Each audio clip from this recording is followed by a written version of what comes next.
여야 원내대표 간 그리고 국회의장 이 회동에서 몇 가지가 합의가 됐습니다. 그래서 우선은 본회의장과 상임위회의장에서 손피켓을 들고 들어가지 않기로 했습니다.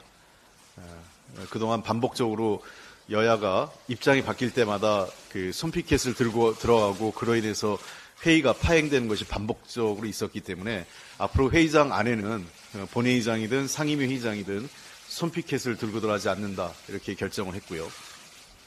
그리고 두 번째, 국회 본회의장에서 여러 가지 고성과 막말로 인해서 많은 논란이 있었는데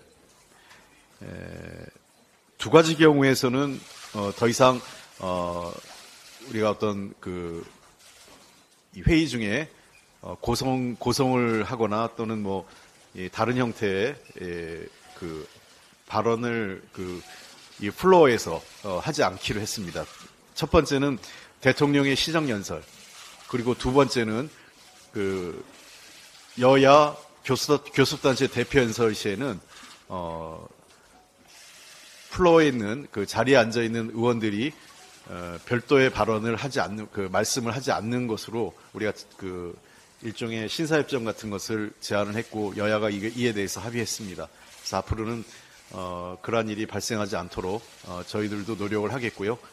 국회가 조금 더 새로운 문화가 정착되는 계기가 되었으면 좋겠습니다.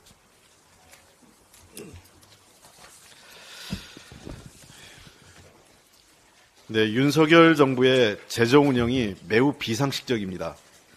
정부는 한국은행 일시 차입금을 상습적으로 악용해 부족한 세수를 메우고 있습니다. 정부가 9월까지 한국은행에서 끌어다 쓴 돈은 113조 6천억 원입니다. 3분기가 지난 시점인데 정부의 일시 차입금은 지난 9년 평균보다 3.3배나 늘어났습니다. 이자 비용만 1,500억 원으로 무려 9.1배나 증가했습니다. 정부는 재정정책을 통해 경기 변동에 효과적으로 대응해야 합니다. 지금처럼 성장률이 1% 남짓한 침체 상황에서 긴축재정에 집착하는 것 자체가 매우 비정상적입니다. 경기가 악화될 때는 보다 적극적인 재정 운영으로 서민과 중산층의 충격을 완화시켜주고 경기 활성화에 대한 마중물 역할을 하는 것이 보다 합리적인 재정 운영 정책입니다. 지난해 코로나 이후 경제의 불확실성이 높아지고 경기 침체 우려가 커지는 가운데 대부분의 OECD 국가들은 재정 여력 확보에 주력해 왔습니다.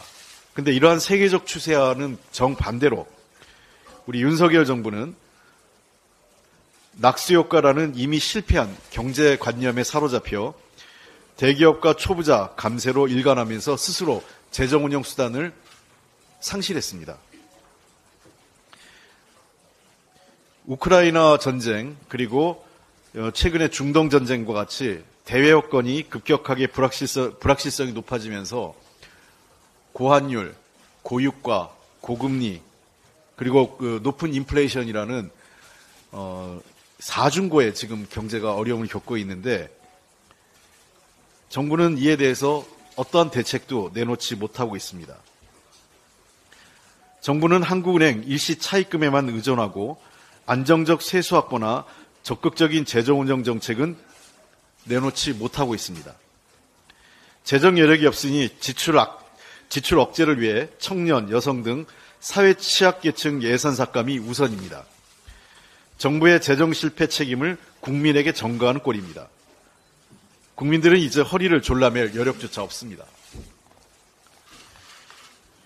대한민국 잠재 성장률도 처음으로 2%를 밑돌고 내년에는 1.7%까지 추락할 것이라는 분석이 나왔습니다. 2001년 이후 잠재 성장률이 G7 국가를 밑도는 경우는 처음입니다. 정부의 감세 기조는 긴축은 성장 동력 훼손이라는 악순환이 반복되고 있는 것입니다. 이미 2%대로 추락해버린 잠재 성장률을 끌어올리거나 하락 속도를 늦춰야 하는데 윤석열 정부는 저출산, R&D, 교육에 대한 아무런 청사진을 내놓지 못하고 있습니다. 기후환경 변화, 저출산 고령화 등 우리 사회의 구조적 대응에는 사실상 손 놓고 있는 것과 마찬가지입니다. 당장 총인구가 줄어드는 상황에서 청년 여성의 예산을 삭감하고 있는데 출생률을 지적하는 것 자체가 민망한 상황입니다. 지난 참여정부의 비전 2030과 같은 보다 중장기 국가 전략이 매우 필요한 시점입니다. 한국은행 총재도 경기 침체를 인정했습니다. 정부는 지금의 긴축 재정과 낙수 효과에 기반한 경제정책 기조를 전면적으로 전환해야 합니다. 무엇보다 내년 예산안에 일시차입금 이자 상한으로 3,500억 원을 편성했습니다. 아예 대놓고 이 한국은행의 돈을 빌려서 부족한 세수를 메꾸겠다는 그것을 아예 예산안에 담궈놨습니다. 이런 편법은 절대로 허용할 수 없습니다.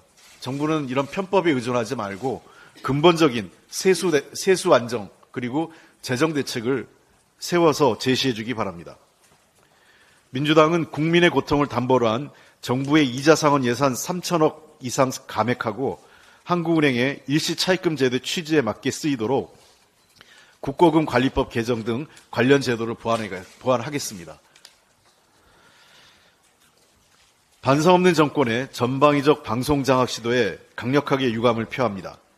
YTN은 공기업이 30.95%의 지분을 갖고 있으면서 경영과 보도에는 개입하지 않는 구조에서 24시간 보도 전문 채널로 자리매김한 준공영 방송입니다. 무엇보다 YTN 매각 과정에 대통령실과 정부가 유무형의 압력을 행사하고 했다는 의혹이 제기되고 있습니다. 산업부가 YTN이 계속 영업이익을 낼 거란 보장이 없는데 관련 주식을 계속 보유하는 것은 불합리하다는 의견을 내자 한전 KDN과 마사회는 매각을 결정합니다. 이미 헐값 매각 등 배임으로 논란이 확대되고 있습니다. YTN의 매각 전 과정이 온통 의혹투성입니다. 또한 최대 주주로 발표된 유진그룹도 충격적입니다. 유진그룹 회장은 지난 2014년 특수부 검사에게 내사 무마를 대가로 뇌물을 공유한 혐의로 대법원에서 유죄 판결을 받았습니다. 이로 인해 10년간 운영해온 나눔로또 복권 사업의 수탁 사업자 선정에도 탈락했습니다. 국민이 지킨 YTN의 공공성을 해체해서 부도덕한 자본으로 방송을 사유하겠다는 이번 이동관 방통위의 결정은 매우 잘못된 것입니다. 민주당은 YTN 매각을 둘러싼 전 과정을 철저히 검증해 나가겠습니다. 방송의 독립성과 공정성을 지키기 위해 국회 차원의 국정조사 적극적으로 검토해 나가겠습니다. 방송법의 조속한 처리 등 정권의 방송 사유화 시도를 국민과 함께 막아내는 데 최선을 다하겠습니다. 국민 여러분도 무도한 정권의 방송 사유화를 막는 데 함께 해 주시기 바랍니다. 이상입니다.